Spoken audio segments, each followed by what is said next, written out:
ஏய் எங்க இருக்குங்க, எடுத்துக்கங்க. இங்க இருக்கோ? அழிஞ்சு போயிரும். சரி சரி சரி. சுரேஷ் வீட்ல இருந்து பத்திரிக்கை வச்சாங்களா? ஆமாங்க, வச்சாக.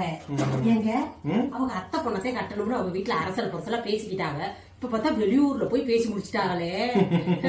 யாராருக்கு எங்க அமையுமோ அங்கதானே அமையும். நீ சொன்னது என்னமோ சரிதாம்மா. நம்ம ஒரு ஊருக்கு போகணும்னு பஸ் ஸ்டாண்ட்ல காத்து நிப்போம். அந்த ஊருக்கு பஸ்ஸே வராது. சரி, ரொம்ப நேரம் காத்து நிக்க கூடாதுன்னு வர்ற பஸ்ல ஏறிடலாம்னு நினைச்சா நமக்கு வர்றது ஒரு டவுன் பஸ்ஸாத்தே இருக்கும். சரி, டவுன் பஸ்னாலும் டவுன் பஸ்ன்னு ஏறி பாதி தூரத்துக்கு தான் போயிருப்போம். அப்ப ஒரு சூப்பர் ஃபாஸ்ட் கிராஸ் பண்ணி போகும் பாருங்க, நம்ம மனசு சொல்லும் கொஞ்ச நேரம் வெயிட் பண்ணிருந்தா சூப்பர் ஃபாஸ்ட்லயே ஏறி இருக்கலாம். என்ன பண்றது, நமக்கு வாச்சது இந்த டவுன் பஸ் தானே, நம்ம பயணம் பண்ணிட்டு போக வேண்டியதே. உங்களுக்காவது டவுன் பஸ் வாச்சு, எனக்கு ஒரு ஓட்ட பஸ் வாச்சு பிடிச்சு. அந்த பஸ்ல நான் ஏறிட்டு நான் பட்ட பாடு இருக்குதே.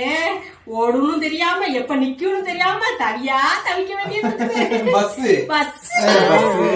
நான் அந்த ஓட்ட பஸ்ல ஏறதுக்கு அப்புறம் தான் என்னையும் கிராஸ் பண்ணி ஏசி பஸ் போச்சு.